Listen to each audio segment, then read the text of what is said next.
E se uma criança de 5 anos descrevesse com precisão mecânica o funcionamento de um motor aeronáutico que inventores levaram décadas para aperfeiçoar? Ele treme ao ver fotografias antigas de Paris, sussurrando com convicção perturbadora: Eu voei ali primeiro, acima do campo de Bagatelle, e o mundo inteiro assistiu. Como explicar que um menino nascido no século XXI carregue memórias de um século que nunca viveu? E mais aterrorizante, e se ele realmente souber algo que ninguém deveria saber? Era uma tarde de outubro quando tudo começou, naquela cidade serrana do Rio de Janeiro, onde a história parece pesar mais forte no ar. Bernardo Nogueira brincava no quintal da casa colonial em Petrópolis, montando blocos de madeira em formatos que sua mãe não conseguia compreender.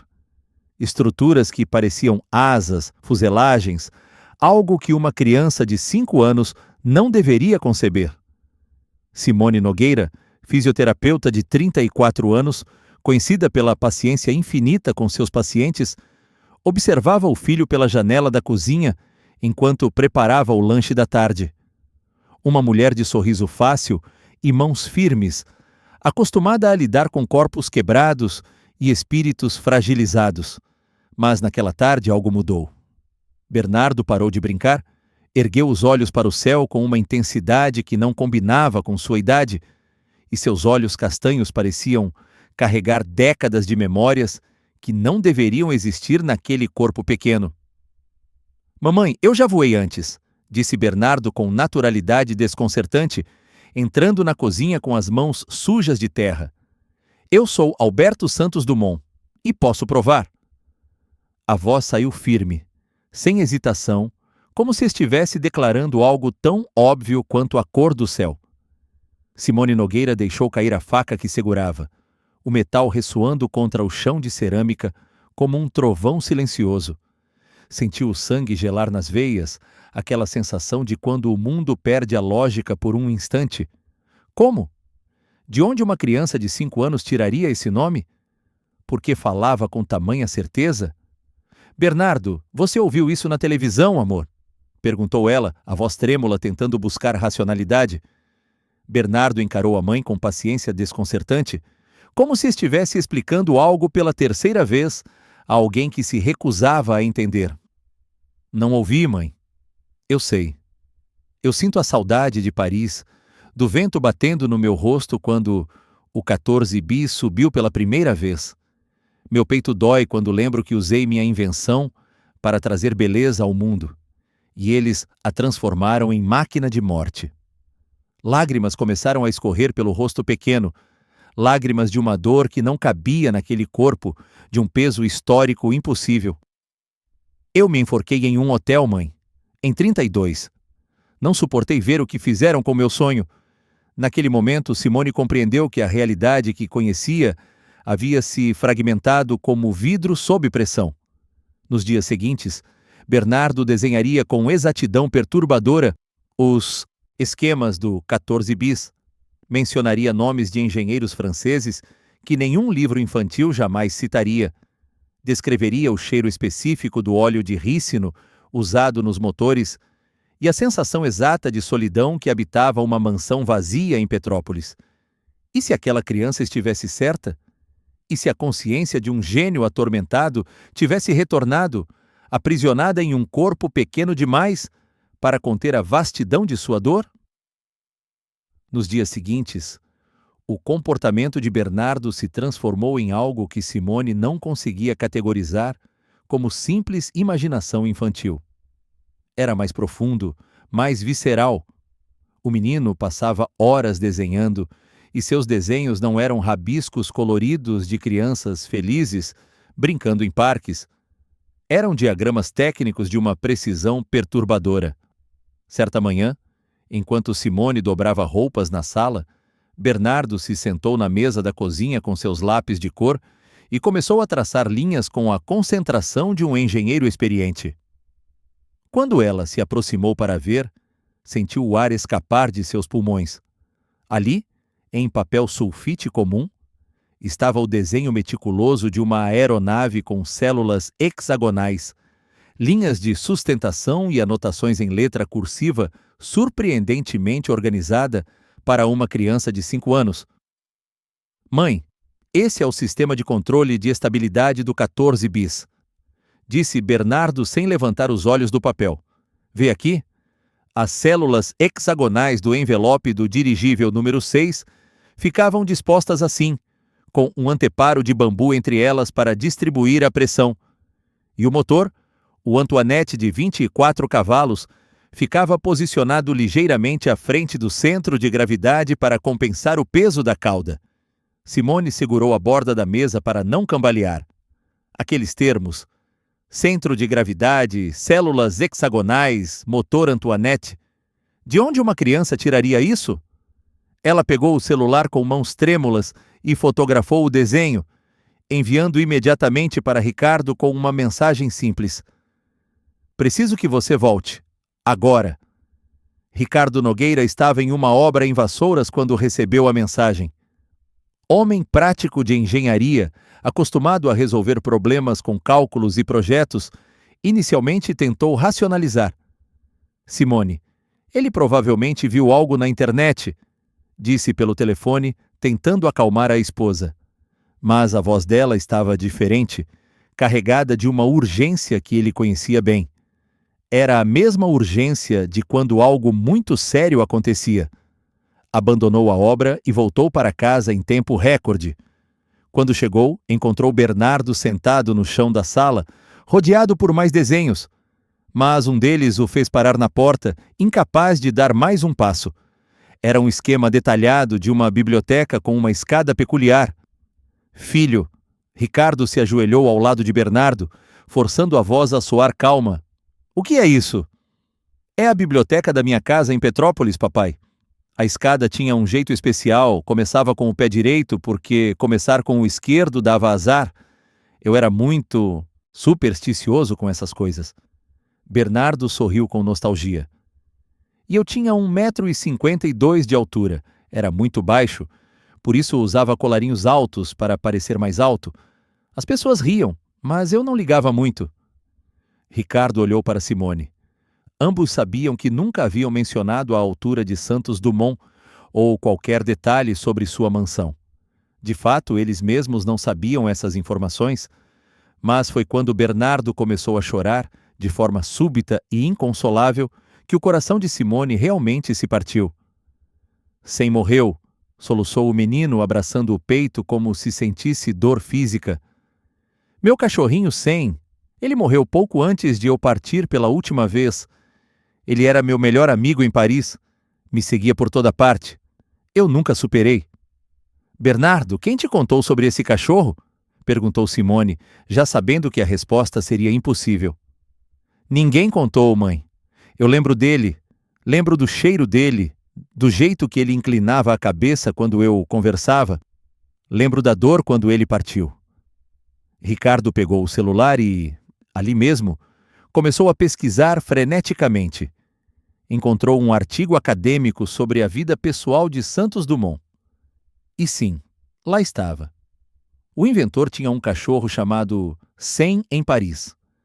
A informação estava enterrada em um parágrafo de um texto especializado que nenhuma criança acessaria. Naquela noite, depois que Bernardo adormeceu, o casal ficou acordado na cozinha, falando em voz baixa, como se tivessem medo de que as paredes ouvissem. Ricardo, preciso que você seja honesto comigo, disse Simone, segurando uma xícara de chá que já estava fria há tempos. Você acha que nosso filho está inventando? Ricardo ficou em silêncio por um longo momento. Engenheiro de formação, homem que confiava em plantas baixas e cálculos estruturais, ele queria desesperadamente encontrar uma explicação racional. Mas os desenhos técnicos, os detalhes impossíveis, a dor autêntica nos olhos do filho quando mencionava o cachorro morto?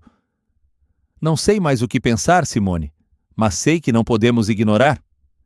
Foi Simone quem decidiu buscar ajuda. Ligou para a prima Laura Mendes, psicóloga infantil formada pela UFRJ, que trabalhava com crianças há 15 anos.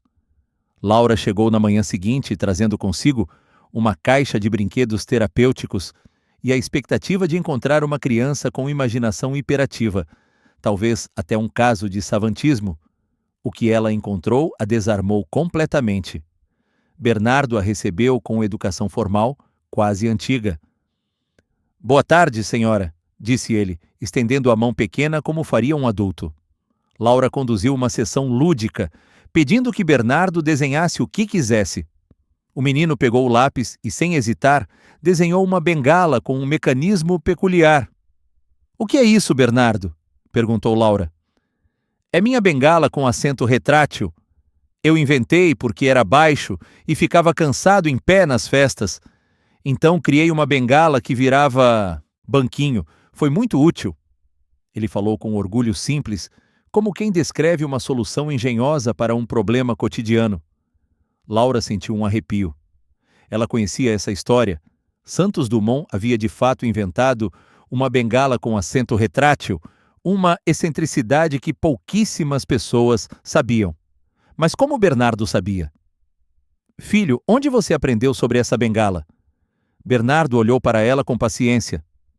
"Eu não aprendi, tia. Eu inventei. Eu sou Alberto Santos Dumont." Nos dias seguintes, a família decidiu fazer testes. Ricardo, com sua mentalidade de engenheiro, buscou artigos acadêmicos sobre aviação e começou a fazer perguntas técnicas que ele mesmo teve que pesquisar para formular. "Bernardo, você sabe quando foi o primeiro voo do 14 bis?" "Foi 13 de setembro de 1906, papai. Mas todo mundo se lembra do voo de outubro, quando percorri os 60 metros completos. Mas o primeiro levante foi em setembro. Os livros às vezes confundem." A resposta veio imediata, sem hesitação. Ricardo verificou. Bernardo estava correto. Havia divergência entre historiadores sobre essa data exata, e o menino acabara de esclarecer uma informação disputada academicamente. Foi então que Helena Nogueira, avó paterna de Bernardo, decidiu visitar a família. Helena era professora aposentada de História, mulher de 68 anos, com memória afiada e ceticismo saudável. Ela chegou trazendo livros sobre história da aviação, determinada a desmascarar o que acreditava ser fantasia infantil. Sentou-se com Bernardo na varanda da casa, com vista para as montanhas de Petrópolis, e abriu o primeiro livro. "Vamos ver se você realmente sabe sobre Santos Dumont, querido." Bernardo folheou o livro calmamente e parou em uma página. Apontou para um parágrafo. "Isso está errado, vovó. O livro diz que o primeiro voo do 14 bis foi em outubro, mas foi em setembro. Só em outubro eu percorri os 60 metros completos. Os jornalistas confundiram na época, e os livros continuam repetindo o erro." Helena sentiu o sangue gelar. Aquela informação era disputada entre historiadores especializados. Como um menino de 5 anos sabia? Ela testou mais. Mostrou fotografias antigas, algumas sem identificação. Bernardo as analisou como um especialista analisaria documentos históricos. "Esse aqui é o dirigível número 7, o menor que construí. Era só para passear, não para competir." Apontou para outra foto. "E esse é o Archdeacon, do Aeroclube da França. Ele duvidava que eu conseguiria voar com um aparelho mais pesado que o ar. Fiquei muito feliz quando provei que estava errado." Quando Bernardo apontou para uma foto do Hotel La Bella Vista e disse com a voz embargada: "Foi aí que escolhi partir. O quarto era pequeno demais para o peso que carregava." Helena Nogueira precisou sair da varanda. Suas mãos tremiam enquanto segurava a balaustrada, olhando para as mesmas montanhas que Santos Dumont havia contemplado em seus últimos dias. Vizinhos católicos, ao saberem da situação, sugeriram que Bernardo poderia estar possesso ou sob influência espiritual negativa.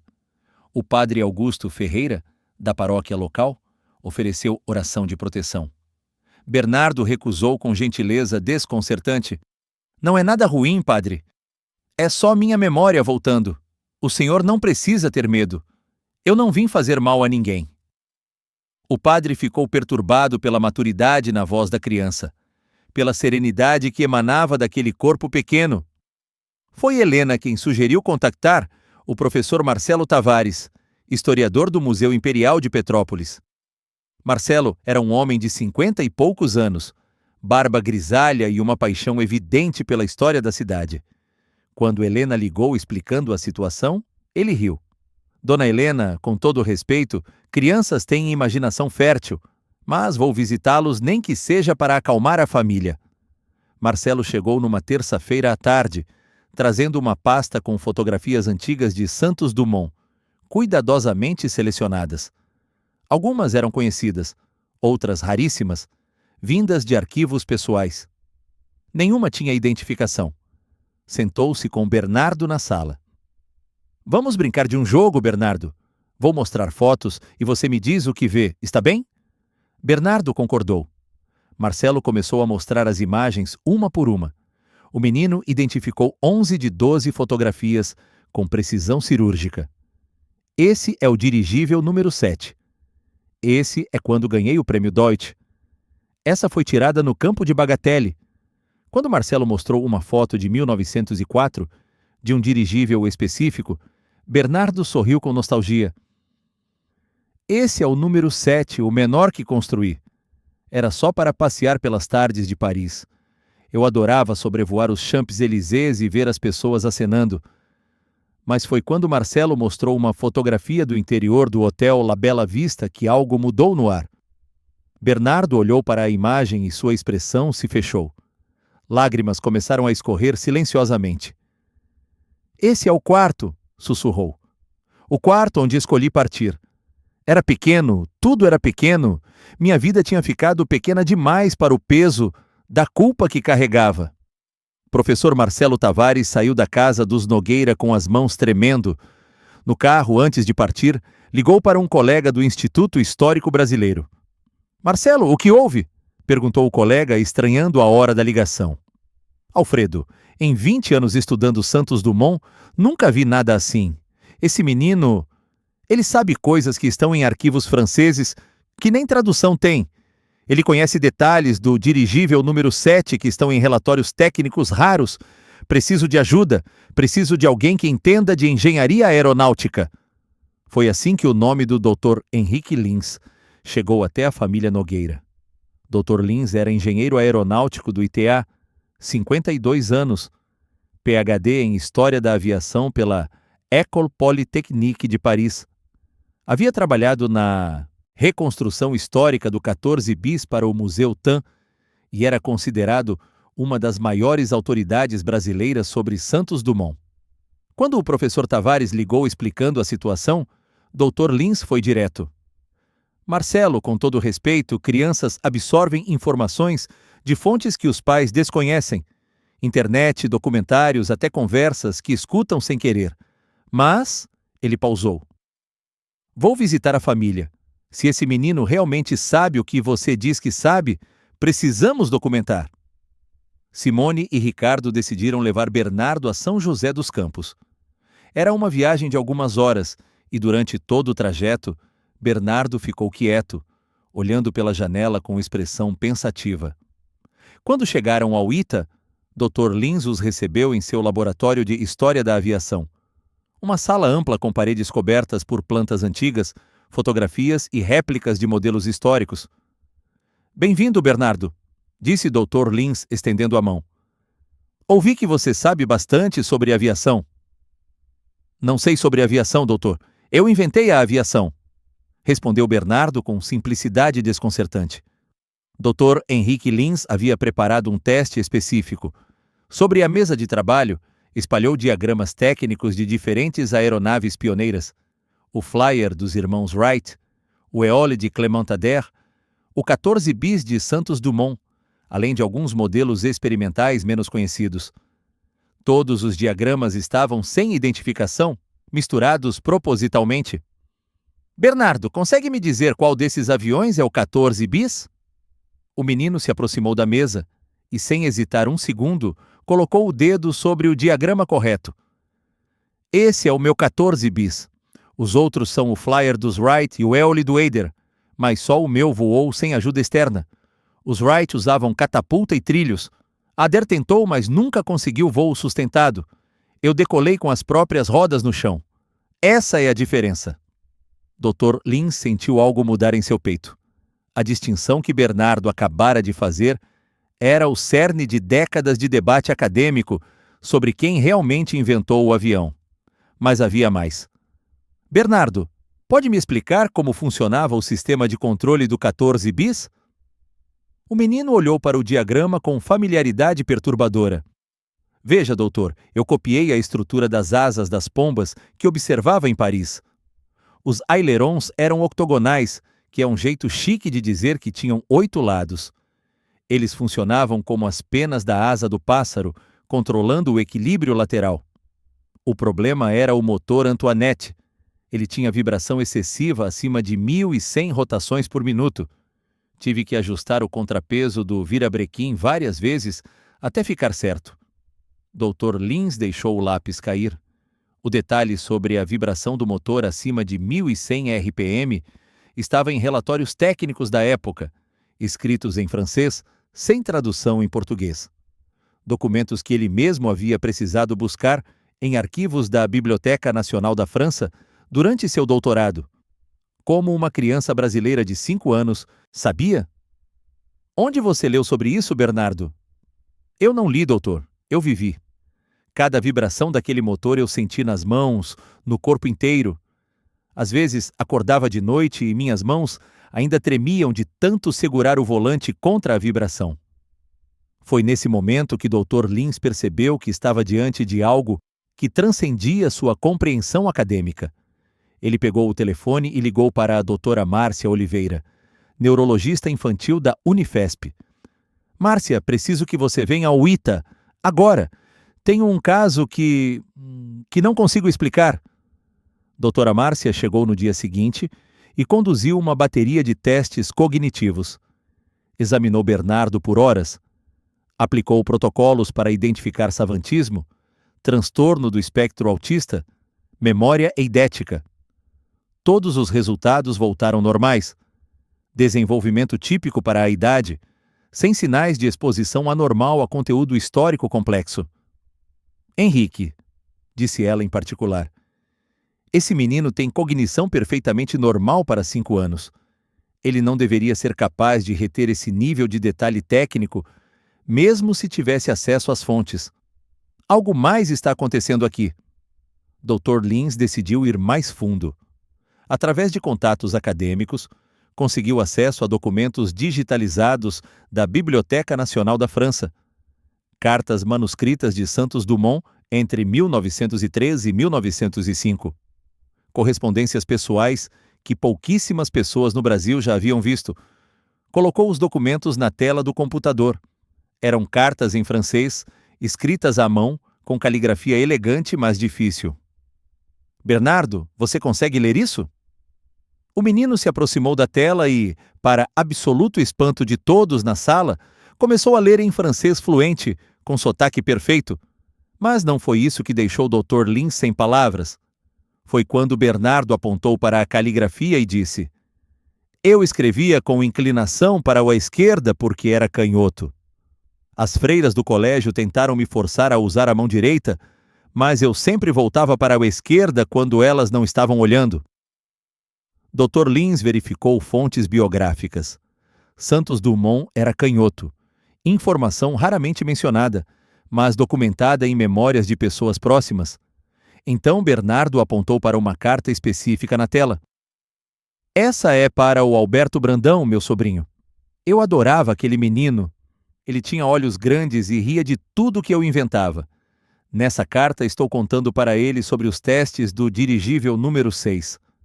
Doutora Márcia, que estava observando, pegou seu celular e começou a pesquisar freneticamente.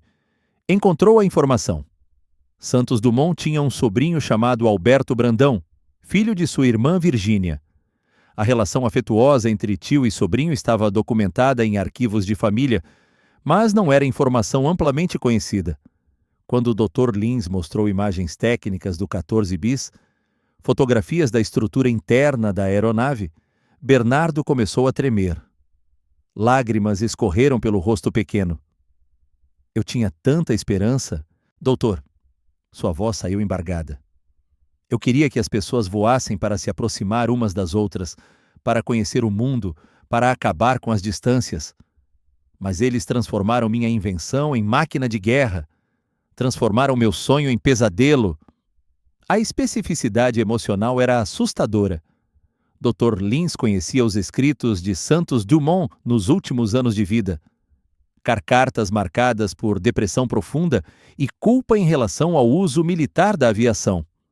A angústia que Bernardo expressava era perfeitamente consistente com aqueles documentos. Naquela noite, Dr. Linz não dormiu. Às 3 da manhã, enviou um e-mail para a doutora Sophie Blanchard, historiadora do Musée de l'Air et de l'Espace em Paris, colega de doutorado com quem mantinha contato. Relatou tudo o que havia presenciado, esperando que ela o ajudasse a encontrar uma explicação racional. A resposta chegou no dia seguinte via videochamada. Doutora Blanchard, francesa de sotaque elegante e olhos cansados, de quem passou a noite acordada pensando no assunto, tinha uma proposta. Henrique, tenho documentos que foram digitalizados há 8 meses. São diários pessoais de Santos Dumont com anotações sobre modificações experimentais que ele fez, mas nunca publicou. Vou mostrar para o menino. Se ele souber o que está nesses diários, não há explicação racional possível. A segunda videochamada foi marcada para o dia seguinte.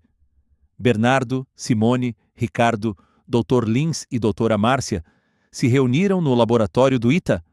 Na tela, doutora Blanchard apareceu com arquivos históricos abertos ao lado. Bonjour, Bernardo, disse ela em francês. Você entende francês? Oui, madame, respondeu Bernardo naturalmente. Paris era minha casa. O francês era minha língua do coração. Doutora Blanchard mostrou então uma página de diário manuscrita. Pode me dizer o que está escrito aqui? Bernardo leu em silêncio e então, sem que ninguém pedisse, começou a explicar. Em fevereiro de 1906, eu testei uma asa móvel no dirigível número 14. A ideia era boa, mas o sistema ficou pesado demais. A aeronave perdeu equilíbrio nos testes. Desmontei tudo em 2 dias e voltei para o projeto original. Do outro lado da tela, doutora Blanchard ficou pálida. Mon Dieu!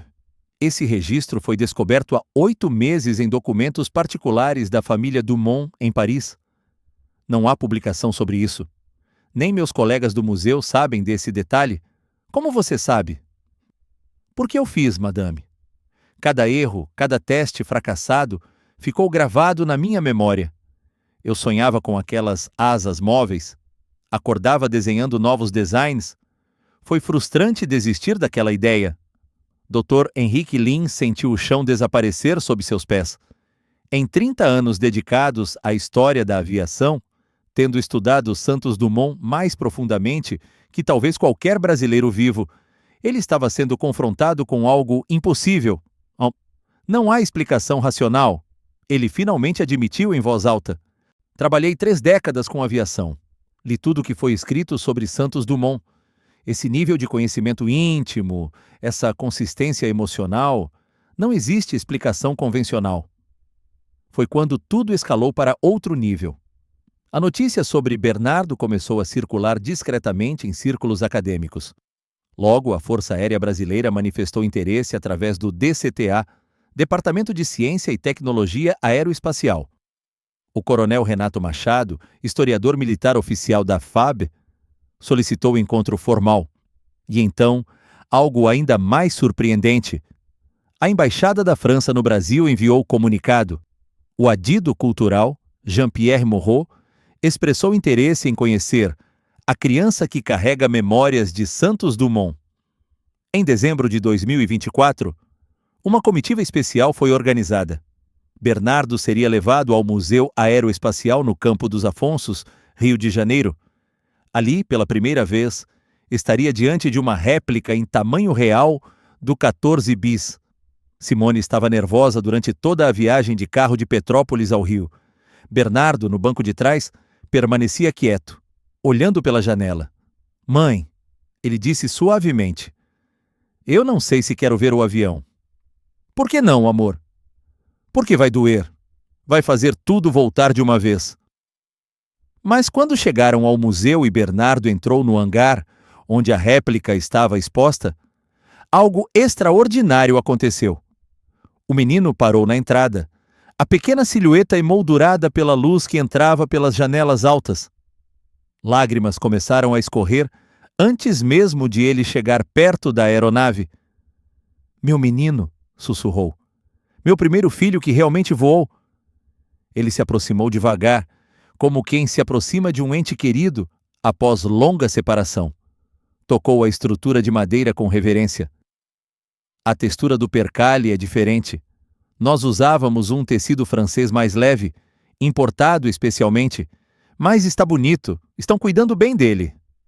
O coronel Machado, homem severo de postura militar impecável, observava tudo com ceticismo profissional. Decidiu fazer um teste. Bernardo, essa réplica está correta? O menino analisou a estrutura com olhar técnico. Caminhou ao redor da aeronave, estudando cada detalhe. Então parou e apontou para uma longarina específica. Essa longarina está no ângulo errado. Deve ter 15 graus de inclinação, não 12.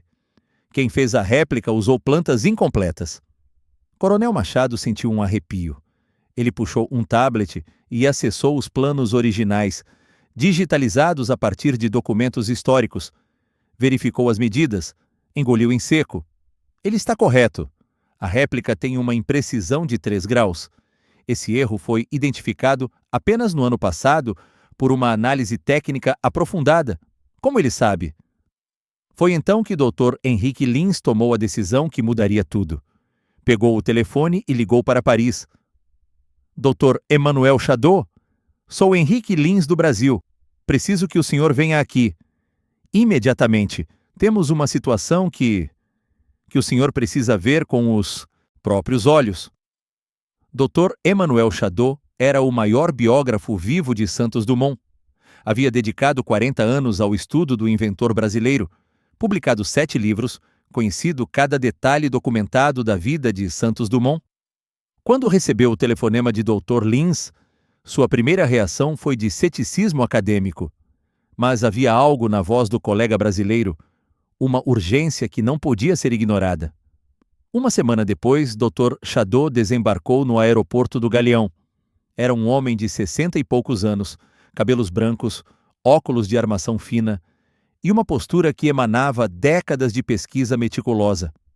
Encontrou-se com o Dr. Lins, que lhe entregou toda a documentação do caso, desenhos de Bernardo, transcrições de conversas, registros de testes. Dr. Chadot leu tudo durante a noite em seu hotel. Pela manhã, ligou para Dr. Lins. Preciso conhecer esse menino, hoje. O encontro foi marcado para a casa dos Nogueira, em Petrópolis. Quando o Dr. Chadot chegou, trazendo consigo décadas de conhecimento sobre Santos Dumont, Bernardo o recebeu na porta com um sorriso triste. O senhor estudou minha vida por muito tempo, não foi, doutor? Como você sabe? Perguntou Chadot, surpreso. Reconheço nos seus olhos. É o olhar de alguém que conhece minha história melhor do que eu gostaria que alguém conhecesse. Durante 3 horas, Dr. Chadot fez perguntas que apenas um especialista de seu calibre poderia formular. Perguntas sobre detalhes minúsculos, sobre momentos que Santos Dumont nunca tornou públicos, sobre emoções que só poderiam ser inferidas de cartas privadas. Bernardo respondeu a todas, com precisão, com emoção, com a autenticidade de quem viveu cada momento. Foi então que Dr. Chadot fez a proposta que mudaria tudo. Há um lugar onde precisamos ir, um lugar onde, se você realmente é quem diz ser, você conhecerá cada centímetro, cada segredo. A Encantada, disse Bernardo fechando os olhos. Você quer me levar para a casa onde morri, janeiro de 2025. Após longas negociações com o IPHAN, Instituto do Patrimônio Histórico e Artístico Nacional, uma autorização especial foi concedida. Bernardo Nogueira entraria na mansão Santos Dumont, a Encantada, em Petrópolis. Presentes, Dr. Emmanuel Chadot, Coronel Renato Machado, Dr. Henrique Lins, Simone e Ricardo Nogueira. Do lado de fora, imprensa científica internacional aguardava. Quando o carro parou em frente à mansão, Bernardo ficou imóvel no banco de trás. Mãe, sua voz era um sussurro. Não queria voltar aqui. Tem muita dor nessas paredes. Simone segurou a mão do filho. Você não precisa fazer isso, amor. Preciso sim. Preciso que acreditem. Preciso contar a verdade sobre meu último dia. Bernardo entrou na mansão como quem retorna a uma casa que conhece intimamente. Sem hesitação, guiou o grupo por cada cômodo. Parou na escada. Cada degrau tem altura diferente.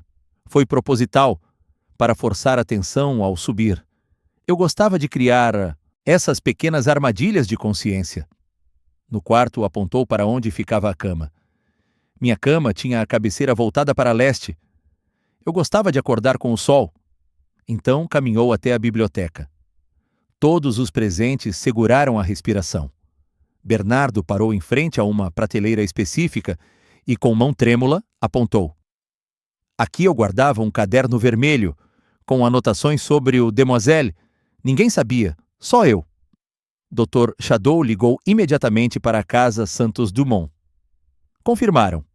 Em restauração de 1998, encontraram um caderno vermelho escondido naquela prateleira exata. Informação jamais publicada, mantida em arquivo interno. Mas foi no quarto onde Santos Dumont havia falecido que o momento definitivo aconteceu. Bernardo entrou devagar, o corpo pequeno tremendo. Era 23 de julho de 1932. Ouvi aviões sobrevoando. Eram militares. Revolução constitucionalista. Eu não suportei saber que minha invenção estava bombardeando São Paulo. Cada bomba que caía era como se caísse em mim. Lágrimas escorriam livremente. Subi na cadeira, a gravata estava pendurada ali. Apontou para o local exato. Meu último pensamento foi: perdoem-me, mas prefiro partir do que assistir essa destruição. Dr. Shadow estava chorando. Estudei esse homem 40 anos. A consistência psicológica do que você acabou de descrever é perfeita com as cartas de depressão de 1931. Coronel Machado confirmou em voz baixa. Os aviões que sobrevoaram Petrópolis naquele dia eram da FAB, registros militares, pouquíssimas pessoas sabem. Então Bernardo disse: antes de morrer, escrevi uma última carta. Coloquei dentro do livro Les Oiseaux Artificiels na prateleira. Ninguém achou porque o livro está em francês e ninguém procurou. Silêncio absoluto. A equipe procurou freneticamente. Encontraram o livro. Dentro, um envelope amarelado. Carta em francês, datada de 22 de julho de 1932. Um dia antes do suicídio. Conteúdo: pedido de perdão e esperança de que um dia a aviação voltasse a ser símbolo de paz. Dr. Shadow segurou o documento com mãos trêmulas. Não há explicação científica convencional. Este menino carrega memórias impossíveis. Março de 2025. Exposição no Museu Aeroespacial com a carta encontrada. Bernardo presente, rodeado de jornalistas. Sua mensagem final ecoou. Santos Dumont não foi apenas um inventor. Foi um homem que amou demais e sofreu demais. E ele quer que lembrem. A aviação nasceu para unir pessoas, não para separá-las. Hoje, a carta está exposta ao lado do 14 bis. E Bernardo, com 6 anos agora, voltou a ser criança. Mas nas noites estreladas de Petrópolis, quando olha para o céu, seus olhos ainda carregam o peso de um sonho que se transformou em pesadelo e a esperança de que, talvez, um dia, a humanidade entenda o verdadeiro propósito de voar. Se consciências podem atravessar o tempo, carregando memórias de dor e esperança, quantas outras verdades sobre gênios da história estão esperando para serem reveladas? E qual o verdadeiro propósito dessas revelações? Corrigir a história ou curar feridas que atravessam gerações?